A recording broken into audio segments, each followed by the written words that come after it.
So hello, GameDev Summer Summit. And yes, so towards the video game bachelor's curriculum. And when we talk about such a thing, the question might be, so what is like a video game curriculum? And looking at different curricula from Finland and Sweden and Lithuania, and well, there's lots of different curricula around. And we can kind of group them into different fields. So we have in blue, I have marked development, so game development, computer science, programming, information technology. In orange, we have things like game design, media and arts, interactive media, user experience design. In green, there is a little bit of game studies, so game research, cultural heritage, topics like that. And in red, there's a little bit of business, so games production, business information technology, project management, and these are like different curricula. The title should, or the focus of my curriculum is more like designer, developer. So these were the main fields. So looking back, we had the development part and the design part quite popular in these curricula in these different universities. And this is what we're trying to build here in Tartu. I am Raimond, and I'm a PhD student at the University of Tartu Institute of Computer Science. I am also the head of the Computer Graphics and Virtual Reality Lab, so some of you might know that. Jaanus and Katre and Thomas are also part of that. But this is my PhD project. So I started my PhD this year, and there's 3 more years to go. So my PhD thesis project is to make this curriculum. So why or where or what is this curriculum we are talking about? I think I should move to this side. So at one end we have high school students who are very into the perspective of being a game developer or a game designer. So they are motivated people who want to make games. And right now there really isn't like a path for them, I think. And this is what we want to fix. So we want people who want to go into the game development profession to be able to take university, enroll in a university and study that. And so we're talking about a Bachelor of Arts curriculum, which is a 3-year program. And at the moment, our plan is to take 24 students every year. So we have large curricula like computer science, which take 200, 220 students. I feel like this is something where we can focus more on the quality, not on the quantity.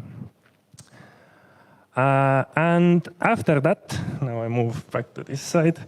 After that, these studies, I want these students to be able to get a job with you guys. So one of the things I didn't mention is that in April we made a small preliminary survey on the Estonian game development landscape. So a lot of you participated in that survey. And from that survey, we asked 70 companies, 28 answered. And these 28 offered, the potential is to have 53 new junior developer or designer positions opening every year. So even if that number is off by 2 times, then we're still good. If 24 students come study and get a Bachelor of Arts degree, get the skills necessary, they will find a job with you guys. So that's actually a really important number, because to make such a curriculum, like if this would be 0, then there would be no reason to make anything there. But of course, employment with you guys isn't the only later avenue for these students. Some of them might enroll in master studies in Tartu or Tallinn. So Tallinn has the digital learning games masters. Of course, a lot of master students are also working, so these things are not exclusive, so this can happen in parallel. And of course, some of them will make their own companies and own games. So this is the link we are trying to currently add to this chain, which will become a chain after we add the link. Right. So what is this curriculum? And so we have gone through a couple of drafts, couple of versions. So this is version 051. It's a draft, so all of this is subject to change, but it basically looks like this. And I'm going to briefly go through it at some key points, and then you'll get maybe a clearer picture. So there are modules, and the first set of modules are core modules, which are general skills, not related to game development, just general skills.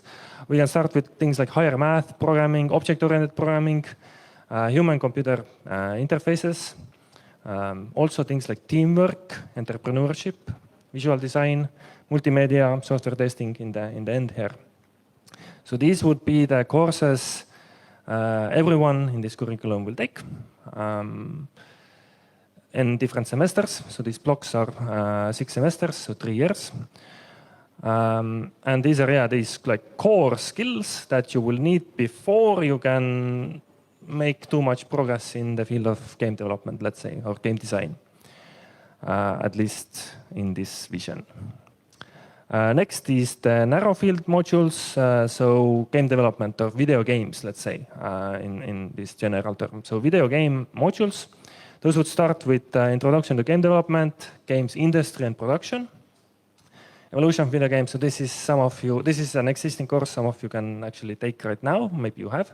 So it's more like a broad scope of different topics from marketing to computer graphics. And so these general things will be taught earlier on, and after they have learned object-oriented programming here, then this is a prerequisite to things like game engines, computer game development and design courses, which are also existing courses right now, but then we'll put them into this larger map and have specific prerequisites there. Following with virtual reality. Now, I don't want this to be too development or design focused either. Like we saw before, there are things like game studies and entrepreneurship and business of gaming. So we already saw games industry and production here. So there is already a course here, but there are also courses like game critique, so games research, game studies should also be added or like have a place here. So that it's gonna be a bit broader education than just learning one game engine and going with that.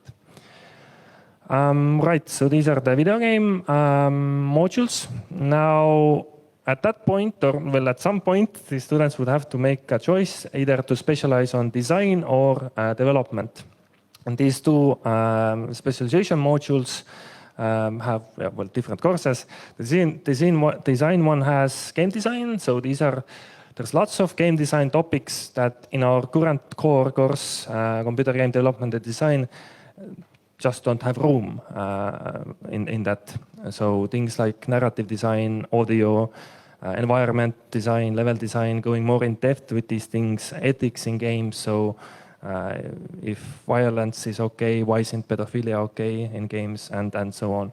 So there's like tons of topics a person who says they're a game designer should perhaps know. Then we have a couple of courses here, digital illustration and animation and 3D modeling. So in the survey, so those of you who participated, there was a question about contextual fluencies. And the question is, what are the fields that a game designer should be able to talk about or understand? So if a game designer is working with a digital illustrator or a 3D modeler, do they have to be able to communicate with them? Do they have to know what is sculpting, what are skeletal animations, what are polygons? So this contextual fluency of being able to talk about these things and maybe express themselves in these medium as well on some level, not production quality level, but at least sketch something out in Photoshop or Illustrator or wherever are these the skills necessary for a designer. And from the survey, 3D modeling and digital illustration were quite highly rated by you to be an important contextual fluency. Right, on the tech branch or the developer specialization, we have C++. And maybe an interesting note here is that the survey you participated in was based on another survey done 10 years ago. And the one that was done 10 years ago rated C++ as the top most important programming language. And nowadays, it's the third. The first one is C#. I don't remember what was the second one we had was visual languages. So it's after C# and visual languages comes C++. It's still important. So if you're doing something like low-level programming, computer graphics, perhaps shaders, which are more based on, like GLSL is more based on C++ than some C#, for example. So this would be an important skill to still have in the industry to be able to program some C++. And yeah, so programming patterns. So these design patterns, Jaanus said, that are no longer necessary in Godot, but still are necessary in Unity and Unreal. And to give a larger understanding of these technologies, I feel is required for developer specialization. Okay, but those are the two specializations, and then we have a practice module. Now this practice module is interesting. We have designed it in a way that there is this chain of game jams, or kind of a spine of game jams going through the whole, well, starting from the second semester until the end of the studies. And the reason why we have it here is that the students who specialize in either the development or design specializations have some place where they can collaborate. So during the game jams, and of course in these shared courses as well, but especially at game jams, the designers and developers can work together on small projects. Now there are different, we could talk about these game jams for an hour here. There are different ways we have planned this. So for example, maybe there should be a week or 2 week long game jam at some point, not just a weekend game jam. The students at the 4th semester can be mentors at a game jam for students who are still on the 2nd semester. So all sorts of these dynamics are actually happening here, which I didn't put on this slide because it's already overly populated. Of course, internship is an important part. And I've also added things like expo participation or contest participation. So we want students to put their games out there and present them and get some feedback from actual players. The last module we have here is the graduation project. So because it's a Bachelor of Arts, or at least it's planned to be, the graduation project should probably be like an actual game. So instead of a long thesis document that students in the computer science, Bachelor of Science degree program are doing, in a Bachelor of Arts, it should, the main focus should be on something practical, something they have created. So we have thought about this graduation project, and even today, a friend outside was talking about there should be this 20 people project and people from all over Tartu should participate. So there are different ways we could do this, but I think by default it should probably be some team project that they worked on, and then they can defend this as a team.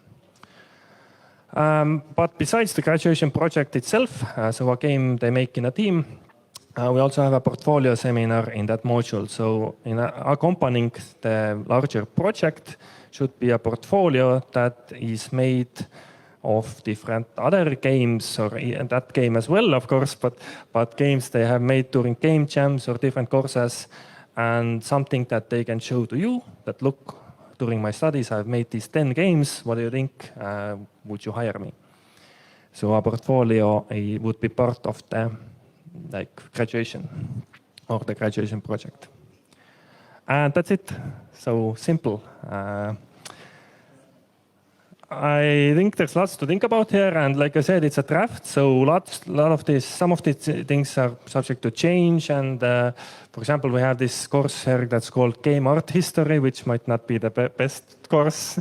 Maybe we will substitute this with something else that is more important. But basically, that's the draft we have right now that we made in this year. The future. So what happens next? At the moment, you just saw these different courses we have, but I didn't really talk about the learning outcomes. So I think the next thing that we will do is fix some learning outcomes for the curriculum, for modules, and for courses. So at different levels, what are actually the skills or knowledge or understanding or specific things that the students should learn here, like put it down on writing. Right now it's all up here.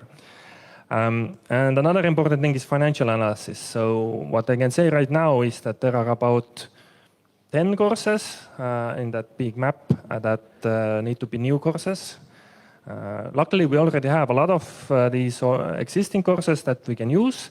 We have some people who are already making game studies or game design courses.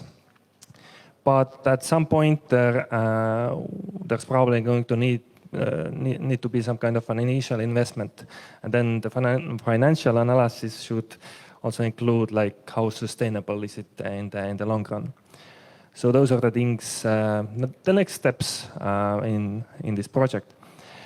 Then agreements with stakeholders. So we did have the survey, which I'm very grateful, and we got very useful data out of it.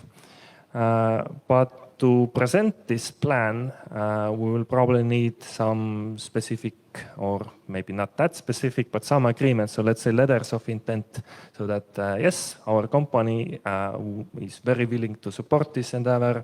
We would like to hire potentially 2-3 people a year, or maybe 5-6. And we would like to teach a practice session perhaps, or sponsor a game jam and be on board with this plan. So we'll see how that goes. In fall, we also have interviews planned, so maybe that will be connected with that. The biggest step in this plan or in the future would be to have a write and apply or do the actual application in the university. So this will consist of 2 steps. There's going to be a pre-application in the institute and a larger application. Or like if this passes, then we can apply in the university senate. So there's like a 2-step process there. And this part usually takes like a year and a half to 2 years. So depending on when you start. So it's going to be a long process, but I think the initial steps have been made, and yes. Questions, please. Do you have any questions? I don't know if you need a microphone or someone maybe can give it to you.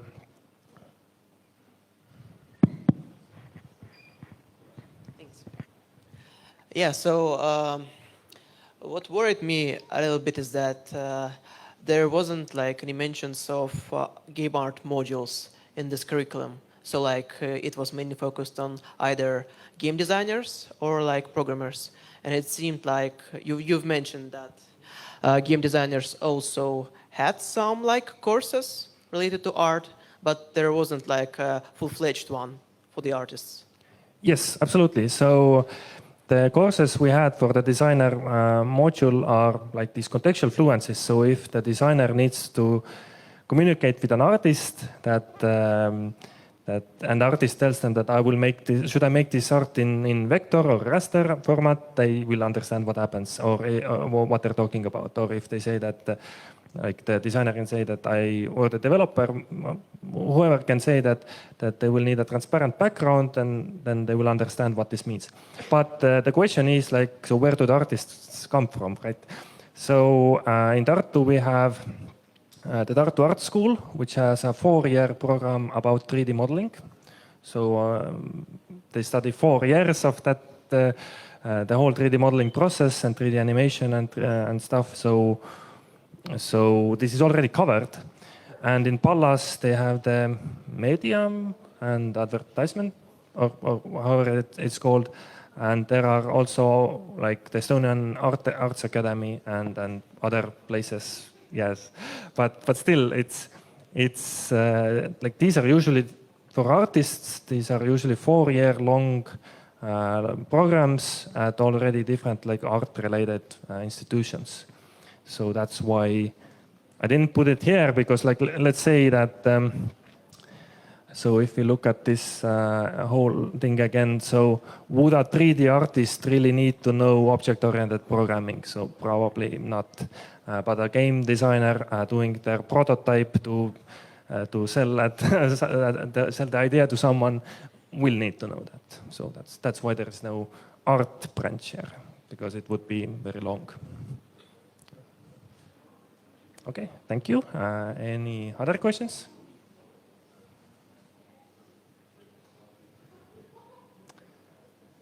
Last chance. So if no questions, then you can always email me. So raimond.tunnel@ut.ee. And thank you for listening.